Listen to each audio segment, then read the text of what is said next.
Bonjour, bienvenue à toi.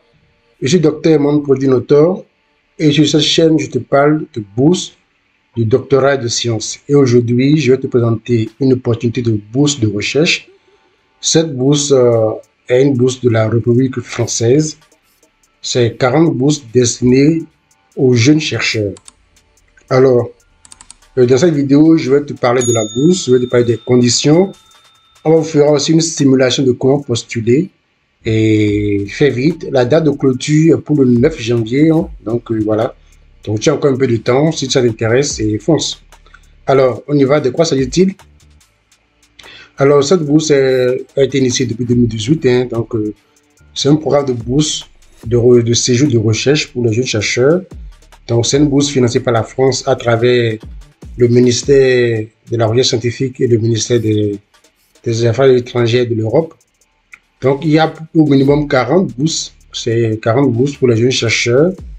Et ces jeunes chercheurs doivent être des chercheurs non français. Donc, c'est toute personne qui n'a pas la nationalité française peut postuler à cette bourse-là.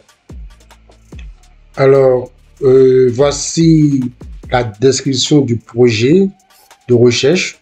Donc, c'est en 8 points. Il y a le titre du projet, les mots-clés, donc 6 mots-clés, le résumé du projet de recherche, maximum 2000 caractères. Donc, faites attention, on parle de 2000 caractères, pas de 2000 mots, 2000 caractères.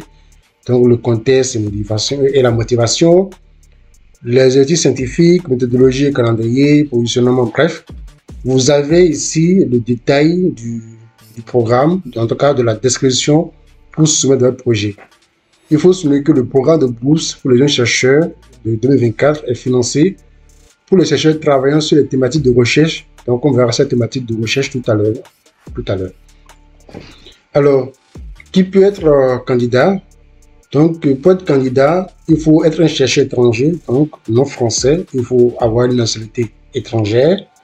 Il faut avoir obtenu un diplôme de doctorat depuis moins de 5 ans.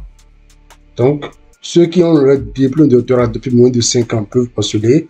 Si ton diplôme de doctorat est vieux de plus de 5 ans, je suis désolé pour toi.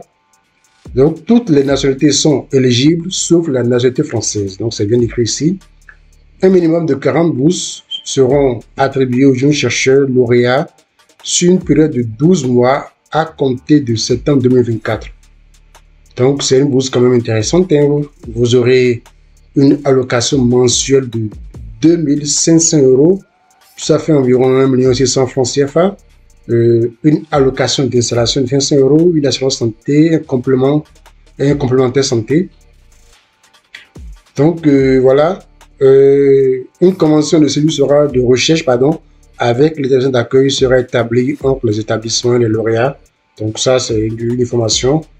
Moi, je vous suggère de vous concentrer beaucoup sur le projet que vous voulez soumettre et sur votre partenaire français, la personne qui va vous accueillir en France.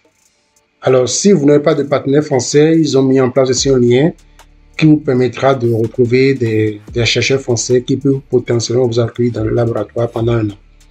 Alors, quelles sont les thématiques qui sont priorisées à travers ce financement? Ce projet, c'est Make Our Planet Great Again. Donc, c'est écrit ici. Make Our Planet Great Again. Donc, le MOPGA. Voilà. Le MOPGA. Donc, les thématiques, nous avons les sciences du système terrestre, les sciences du changement climatique et de la durabilité, la transition énergétique, les enjeux sociétaux des questions environnementales, la santé humaine, animale et environnementale, telle que définie par l'approche Une seule santé, donc One Health. Donc, ils ont mis ici le lien pour quand même comprendre ces différentes thématiques. Je te suggère de cliquer sur le lien, on va le faire, clic droit, on y va, on va l'ouvrir. Et on va voir les différents liens abordés, les différentes thématiques abordées. Donc, vous voyez, pour chaque thématique, il y a une description, les sciences du changement climatique et de la durabilité. Donc, c'est bien décrit de quoi il s'agit. Donc, prenez le temps de lire. Ça vous permettra de profiler votre projet, de savoir quelle thématique dans quelle thématique candidater et ainsi augmenter vos chances d'avoir ce financement-là. Donc, alors, sinon, quel est le processus de sélection? Donc, conformément aux ambitions, donc voilà, la procédure de sélection sera réalisée en 2 phases. Donc, d'abord, il y aura la première phase, les experts scientifiques dans les domaines couverts par l'appel. Donc, dans chaque thématique, il y aura des experts qui vont évaluer les candidatures reçues et feront une présélection. Et la seconde phase se fera par un comité de sélection international qui sélectionnera le candidat. Alors, il n'est pas dit ici qu'il y aura un entretien. Donc, je ne sais pas, je ne vais pas vous dire que... Je ne veux pas dire ici qu'il y aura un entretien. Si vous voulez savoir s'il y a un entretien de sélection à la clé, allez voir en bas, il y a le fac et les contacts pour avoir plus de renseignements sur ce point-là.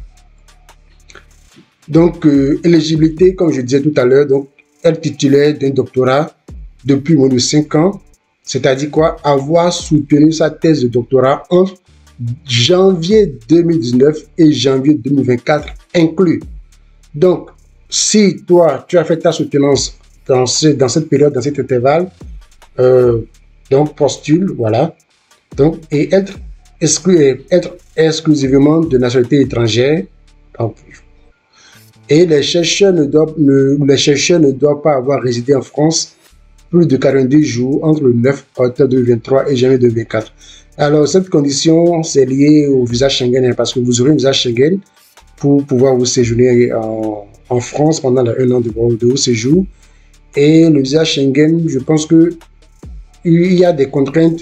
Si j'ai une bonne mémoire, si vous allez en France, si vous passez en France, par exemple, vous ne pouvez demander un autre visa que plus de 3 mois après.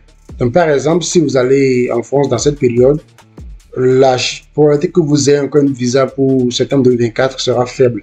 Donc, c'est pour éviter cette contrainte-là qu'il met ces conditions. En tout cas, à mon avis, hein, c'est de ma petite expérience, c'est ce que je pourrais dire sur cette condition-là. Bref.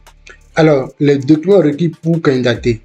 CV avec la liste de publications. Maximum 4 pages. Donc, 4 pages maximum. Le diplôme de doctorat. Le CV du directeur de recherche français pour le séjour de recherche, maximum 2.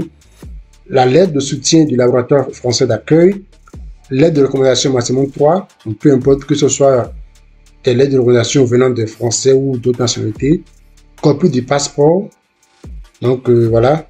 La procédure se fait en ligne, donc pour soumissionner, pour postuler. Donc, tout à l'heure, on fera une simulation. Alors, voici le calendrier. Donc, l'appel a été ouvert depuis le 9 octobre. Et la date de clôture, comme je l'ai dit, c'est le 9 janvier 2024 pour la clôture. Et en juin, ils vont notifier aux personnes aux lauréats. Les personnes qui seront sélectionnées recevront un mail de notification de leur sélection. Et en septembre, entre septembre 2024 et décembre 2024, les lauréats auront à séjourner en France, feront le départ pour la France. Alors, les critères pour les facs, pour les questions, comment puis-je trouver un laboratoire d'accueil? Donc, il y a un lien, comme je disais tout à l'heure, donc c'est ici. On va cliquer sur le lien pour voir. Donc, cliquez sur le lien, ouvrir. Voilà, donc trouver un laboratoire de recherche en France. Tout est dit ici. Hein, donc, ici, il s'agit d'un post-doctorat. Donc, on ira à post-doctorat. Et voilà, donc, amusez-vous, cherchez, contactez les chercheurs et vous aurez la chance de trouver un laboratoire d'accueil. Je ferai une vidéo, sinon, si ce n'est pas encore le cas, je pense que sur ma chaîne, il doit y avoir une vidéo qui explique comment écrire un bon mail pour convaincre un directeur de laboratoire. Parce que vous allez voir le mail de la personne. Supposons qu'on vient ici, on cherche, on va voir la chercheur, qu'on sort, on choisit un chercheur. Il faudra envoyer un mail à cette personne pour que cette personne accepte de nous recevoir, de nous accueillir dans son laboratoire. Donc, il faut savoir rédiger le mail pour convaincre ces personnes-là.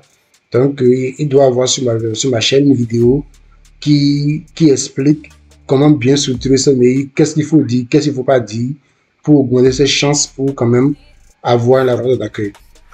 Donc, on revient sur les facs. Donc, comment trouver un laboratoire de recherche, c'est bien dit. Donc, il y a d'autres questions. Donc, fouillez, allez-y. Caractéristiques de l'appel à candidature. Tout est expliqué ici. Voilà. Prenez le temps de lire. Je ne vais pas tout parcourir. Hein, c'est juste une petite vidéo quand même pour vous inciter à postuler. Et si vous avez des questions, il y a un mail ici que vous pouvez contacter. Vous pouvez envoyer un mail à cette adresse-là pour avoir de plus amples informations. Alors, nous allons passer à la simulation. Je vais faire une simulation de candidature. Je vais essayer de postuler. Bon, pas encore. Je vais prendre un mail quelconque pour postuler, pour vous montrer un peu comment ça marche. Donc, procédure, voilà. Donc, le lien pour postuler. Alors, on va ouvrir le lien. Voilà, on y est sur la page. Donc, je tiens à souligner que vous pouvez soumissionner votre candidature aussi bien en français ou en anglais. Les anglophones qui me suivent, je pourrais refaire la même vidéo en anglais, mais je ne sais pas si y a le temps, on verra bien, bref.